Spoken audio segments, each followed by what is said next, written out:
Hi, everybody. It's Ashley from Lovely Commotion. Thanks for joining me this Sunday. I wanted to come to you to talk all about name writing. Well, sort of. Actually, I want to talk about what we should be doing before and what our students should be showing us before we start name writing. It feels like name writing is one of those like rite of passage things for preschoolers, right? Like they got to write their names so they can go to kindergarten, and yeah, that's a thing, right? And it's exciting because as teachers we get to see their progression. We get to see like where they started at, and maybe they couldn't write any of the letters in their name, and then by the end of the year they've gotten there, and we get to see that, and we get to see that growth. And that's one of the like most wonderful things about being a teacher, right? Is just seeing that growth.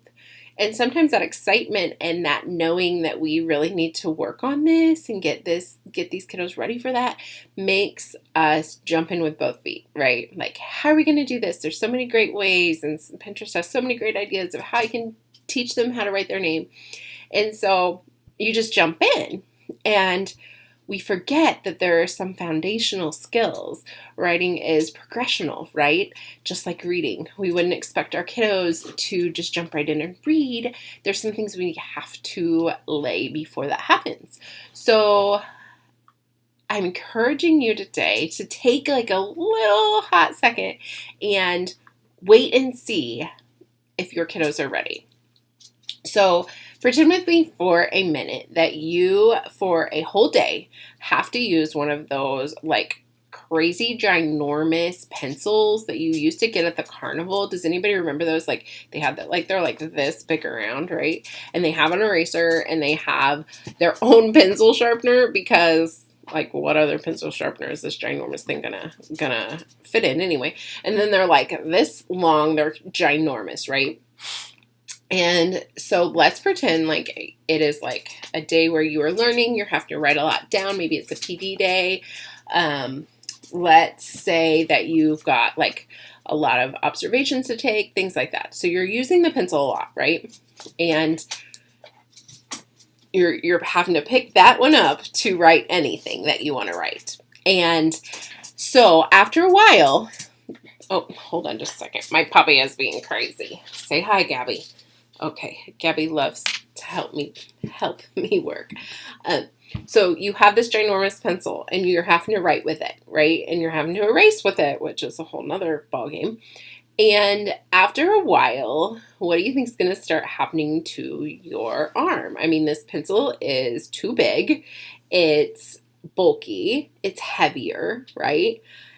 Your fingers definitely aren't used to supporting it. And so you're going to find that you are getting fatigued, right? And you're going to want to throw the pencil over there and just grab a regular writing utensil, because it's just easier and it's less frustrating, and you don't have to take so much time to use this thing. Like, it's taking me more time. And so that same like fatigue and that same frustration can creep up on our kiddos when their muscles aren't ready for the pencils that we're giving them. So just like our muscles wouldn't be ready for this stinking ginormous pencil, for one, it's too big and it's too heavy, but we also have not built up the muscles for that. We've built up the muscles to use regular pencils, haven't we?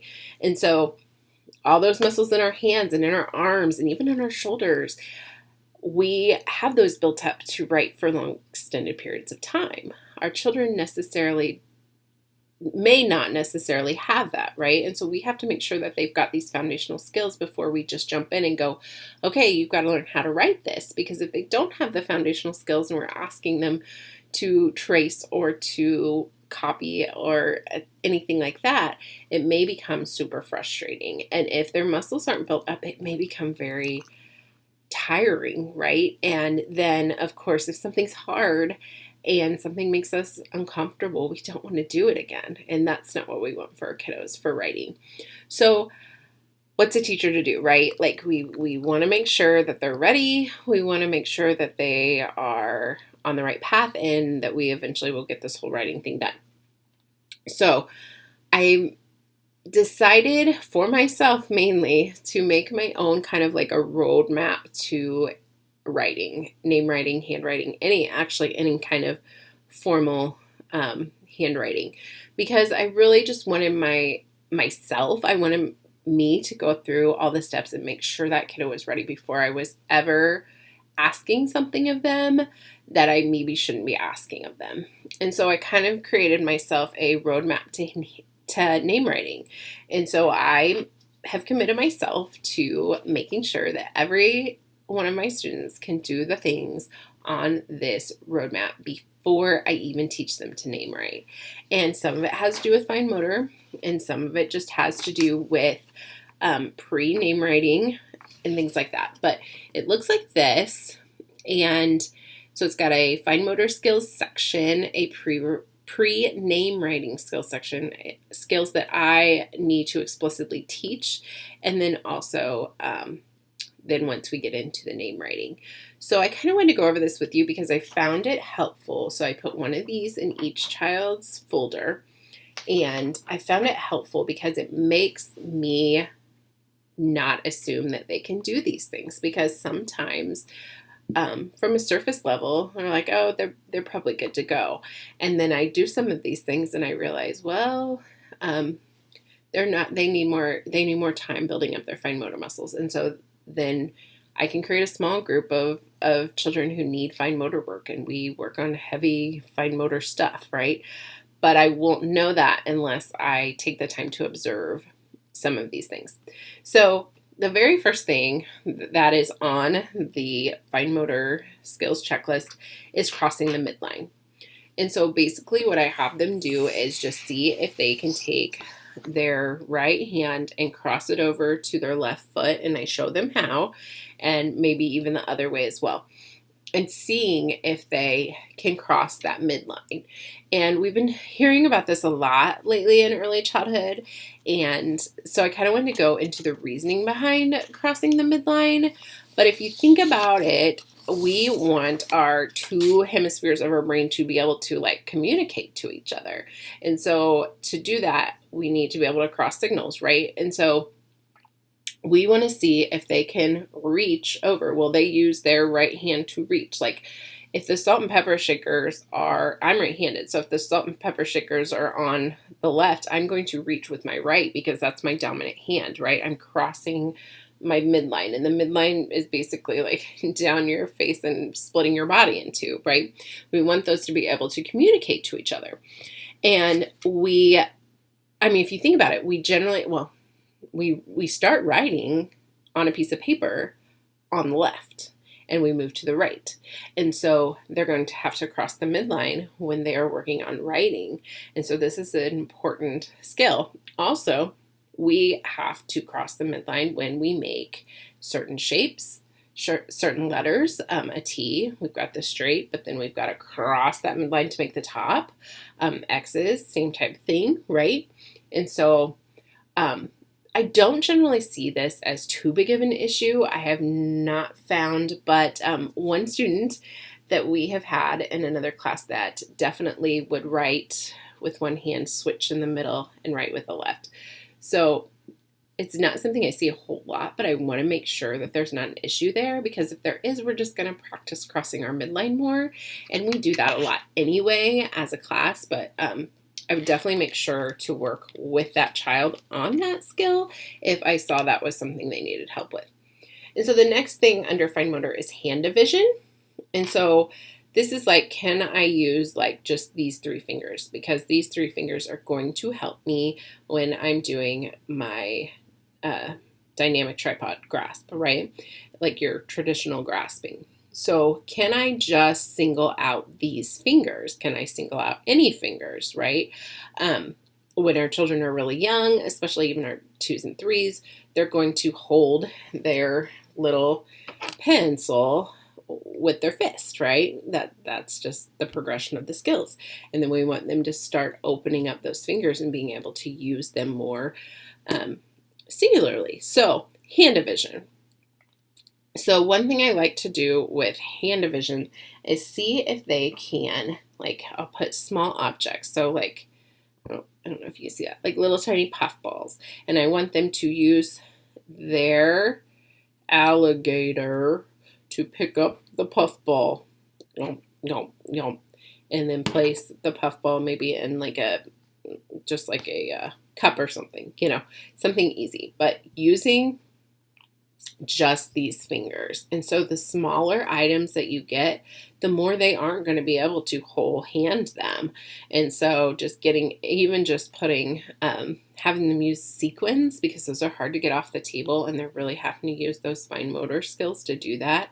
Taping items to, like I taped some, I don't know, they're just little figurines to the table with masking tape, and they were having to like pull back the tape, right? They're using these 3 fingers. If you stop and think about how many activities you do with just these 3 fingers, it's pretty amazing. But that is one way you can definitely practice. So we talk about alligator chomping. So we practice chomping and picking them up, and then we can, put them aside. So see if they can do that without trying to use all of their fingers or their whole hand, showing you that they can kind of use those fingers more independently. And then hand manipulation also, the ability to like pick something up and manipulate it with just one hand. So like there's 3 types of these. So translation is like, okay, so like I have these beads. Can I keep the 3 beads, I don't know if you can see them, tucked in my hand while I'm doing this, while I'm stringing them? Can I keep them tucked in there? And you will be surprised at how hard of a skill this is for some of your kiddos. I know I was super surprised, right? And then they've got to be able to move them up, right, with the one hand. That takes some fine motor coordination, and that is not always easy for them.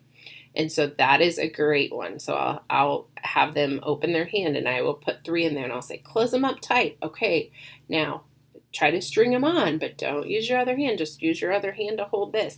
And I like to use the pipe cleaner because it's less frustrating. We're not worrying about stringing as much right now as we are about hand manipulation. And then shifting. So like when I pick up my pencil from the table, I might pick it up in the middle, but then I have to move my hands down into place. And so that's something that we want to see if they can do as well. Like, can I manipulate something in my hand with just my one hand? I'm not using both of them. And also rotation. So like, can they flip? Here, let me find my little pencil here. Can they flip the pencil in their hand, because then they're going to be using it to erase, right? Can they flip that? And so there's a lot of fine motor skills that go into writing that we definitely don't realize until you start looking a little deeper. So in hand manipulation, what they can do with that one hand. And then hand dominance, because that kind of brings up that point, like which hand are they going to be working on? And there's a lot of information out there about when children kind of choose their dominant hand. Most of it that I have found has been at least by 5. We want to see them choosing hand. One thing you can do to see kind of if they have a preference is by observing several different times of handing them something to their midline. So not, because sometimes we accidentally hand, like I'm right-handed, so I'm going to hand it towards you, and it's going to be, maybe towards your right or your left. We want to try to be cognizant and hand it to their middle so that we can see which hand they want to grab with. We also can see this like when I was talking about grabbing something. We can also see that sometimes with that, if they are right hand dominated and there's something on their left, they may very well grab that with their right hand, and that will kind of give us an idea. And then a lot of times I'll have students that try out both hands, and we talk about and they do it on their own, right? Like they'll start using it, and then it feels funny and they'll move it. So which one feels good to you, right? And so just basically observing and trying to see, do they have that hand dominance yet? And then we go into pre-writing strokes. And so that's on here too. I don't know if you can see that pretty good. And we want them to be able to make these pre-writing strokes because obviously most of these have to do with letters and making letters, right? And so we want to see if they can use those strokes. And so I usually just model it and go, oh, can you go start from the top, make a line down, things like that. Can they do that? And the diagonal sometimes tricks them up. The square we practice, I'm not horribly worried about that because it doesn't play a ton into all of our letters, but I like to see kind of if they can create that square and then crossing the midline with the plus sign there. And then obviously we use the circle, right? And so I see if they can do that and how they're doing with that, because that may be something we work on prior to writing their name, is working on these pre-writing strokes. So then if I've seen that I feel like they've got their fine motor down enough to move on, we go to pre-name writing skills. And in pre-name writing skills, I really want them to just know about their name. I want them to be able to recognize it. Do they know which cubby is theirs with their name on it?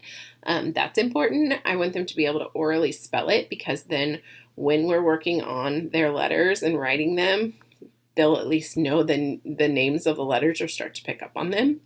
So we orally will spell their name, right? Like S-A-M, S-A-M. That spells Sam. And so I usually do that at transitions. I'll start spelling names and see if they can start recognizing that. And then matching. Can they match the letters in their name?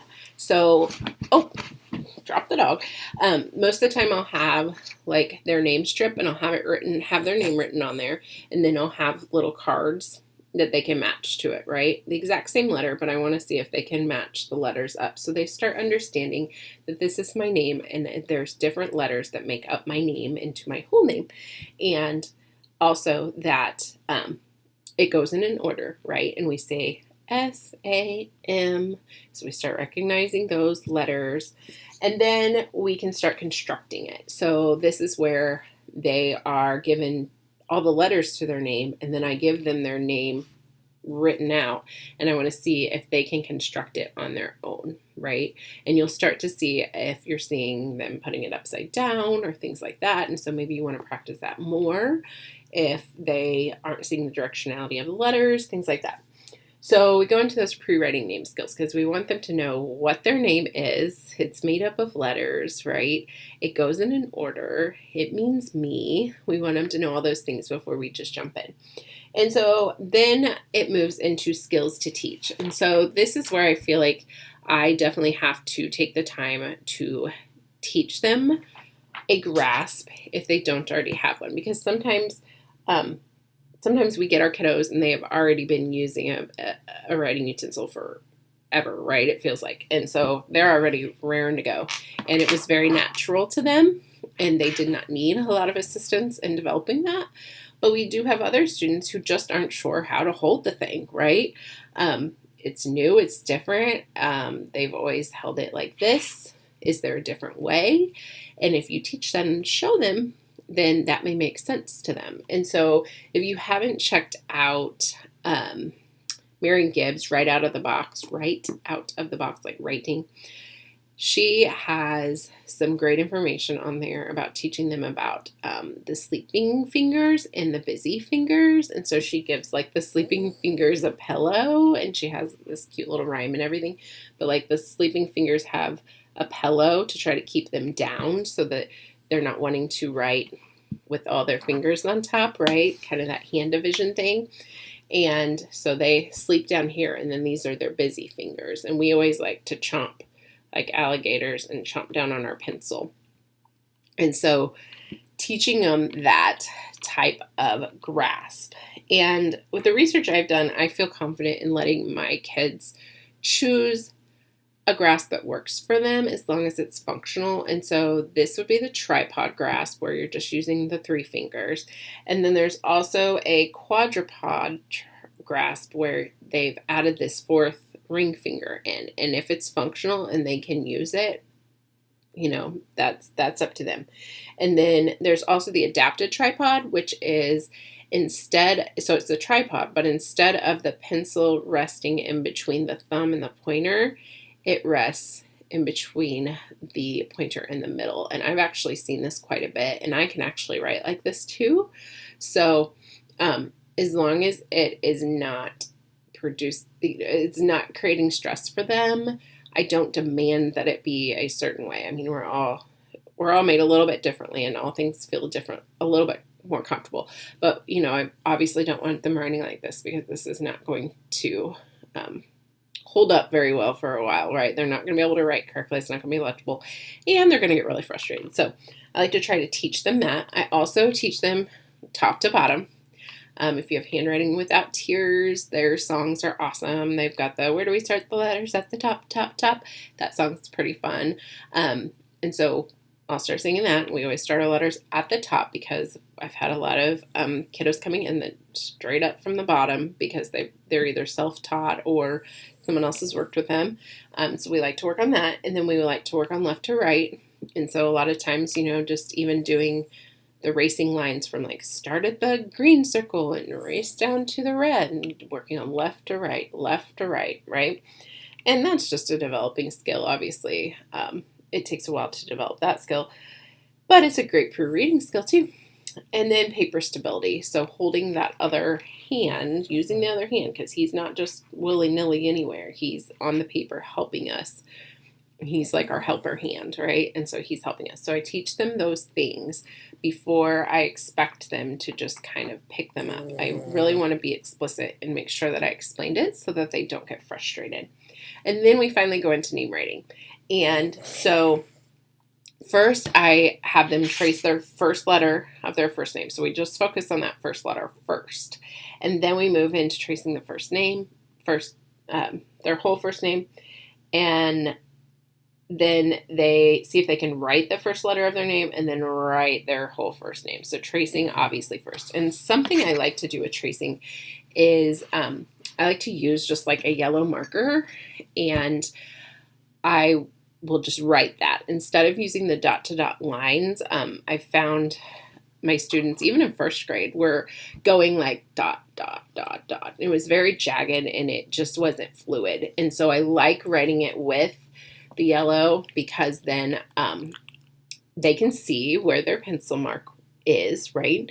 And it's more fluid. It's a fluid line. I'm not dot-to-dotting it. I'm not putting arrows on it. I'm just sitting next to them, helping them. I want it to be as clear-cut and not complicated as possible. And we also, when we first start writing, we don't use dotted paper. We don't use like the lined paper. We just use a piece of paper. And then I start making it get smaller, and so that their name has to start fitting on it smaller. And so that kind of reduces the size down.